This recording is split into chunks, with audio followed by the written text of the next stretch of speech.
أعوذ بالله من الشيطان الرجيم. بسم الله الرحمن الرحيم. طاسيم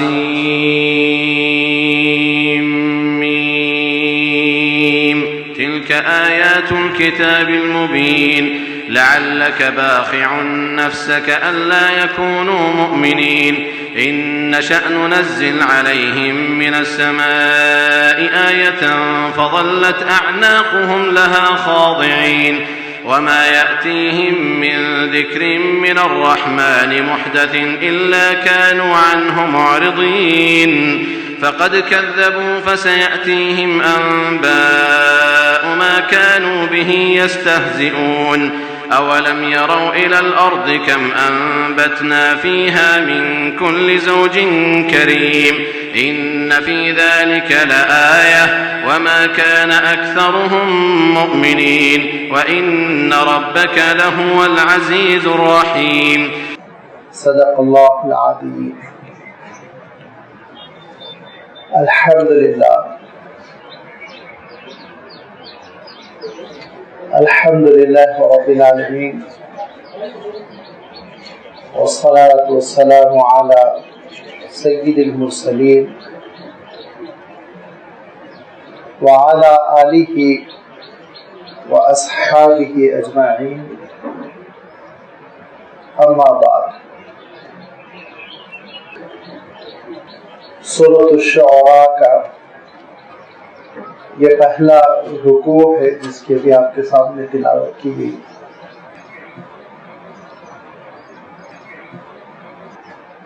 اس مختصر رکوع جس کی کل 9 آیات ہیں اس کی تشریح کرنے سے پہلے بطور تمہید 2 باتیں آپ کی خدمت میں رکھنا چاہتا ہوں. ایک تو یہ کہ سورۃ الفرقان کے بعد سورۃ الشعراء جس کا آغاز ہو رہا ہے، یہ دونوں میں کیا رابطہ ہے، کیا تعلق ہے، اور اللہ تعالیٰ کے حکم سے سورۃ الفرقان کے معاً بعد فوراً بعد اس سورت کو کیوں رکھا گیا. سورۃ الفرقان میں اللہ تعالیٰ نے مکے کے ان مخالفین جو حضور اکرم صلی اللہ علیہ وسلم پر ایمان قبول کرنے سے محروم تھے اور اسلام کے خلاف محاذ آرائی کر رہے تھے، حضور اکرم صلی اللہ علیہ وسلم کے خلاف محاذ آرائی کر رہے تھے، ان کے چند اعتراضات کا تذکرہ فرمایا، جس میں سے ان کا یہ کہنا کہ آپ کے آگے پیچھے فرشتوں کی فوج اگر ہم دیکھیں تو اسلام قبول کریں یا اس مسئلے پر سنجیدگی سے غور کریں. ان کا یہ کہنا کہ اگر آپ نبی برحق ہے تو یہ غربت کیوں، محل کیوں نہیں ہے، آپ کے باغات کیوں نہیں ہیں. ان کا یہ کہنا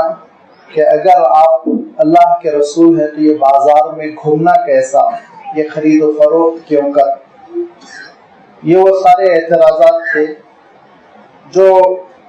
مکہ مکرمہ میں حضور اکرم صلی اللہ علیہ وسلم کے خلاف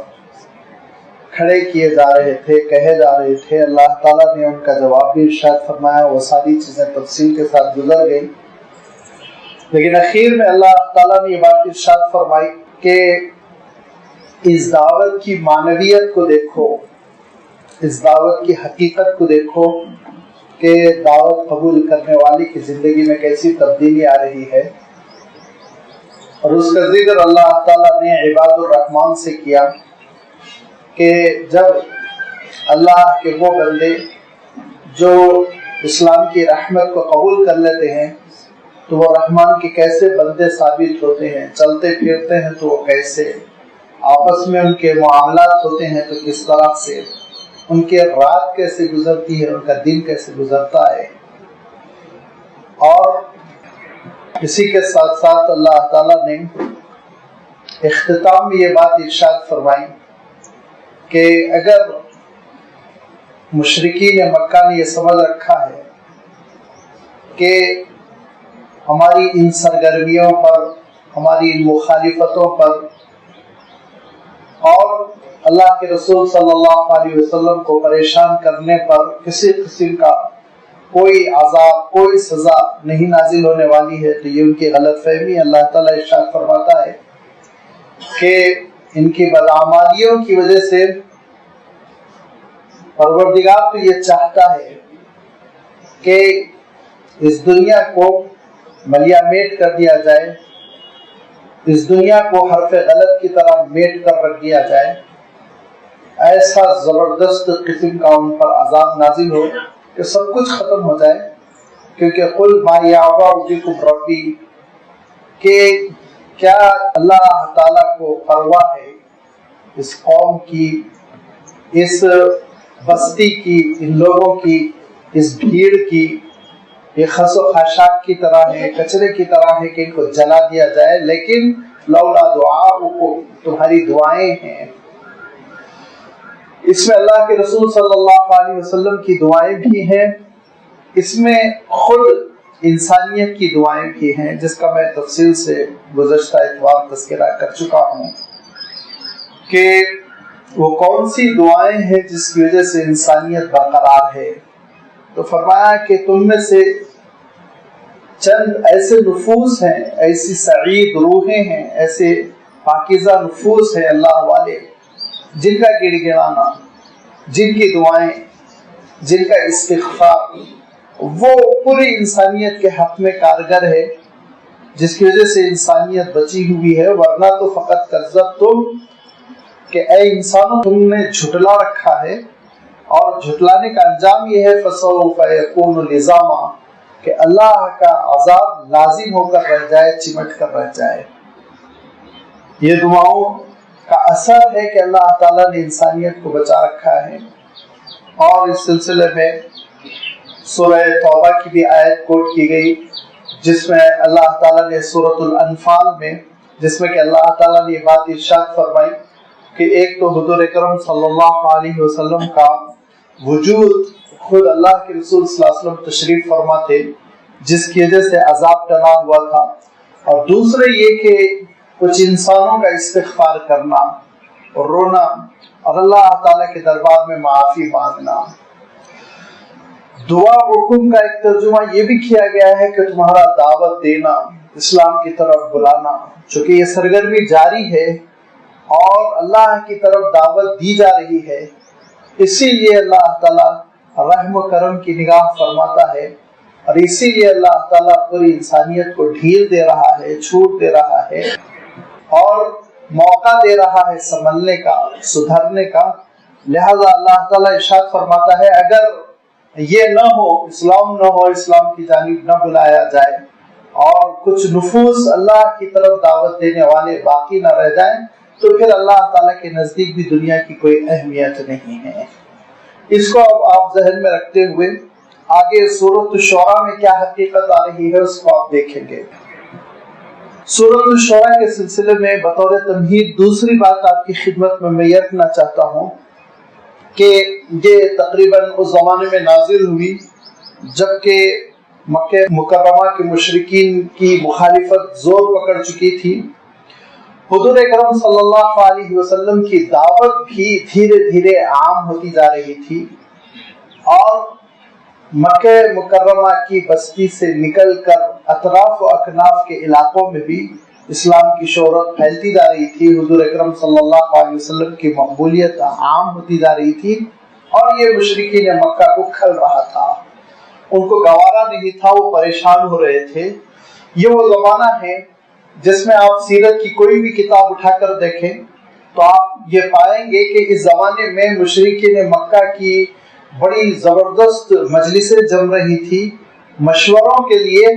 اور وہ یہ تجویز کرنا چاہتے تھے کہ حضور اکرم صلی اللہ علیہ وسلم سے کسی طرح لوگوں کو روکا جائے۔ اب اس سلسلے میں کبھی سوچتے کہ آپ صلی اللہ علیہ وسلم کو کاہن کہا جائے،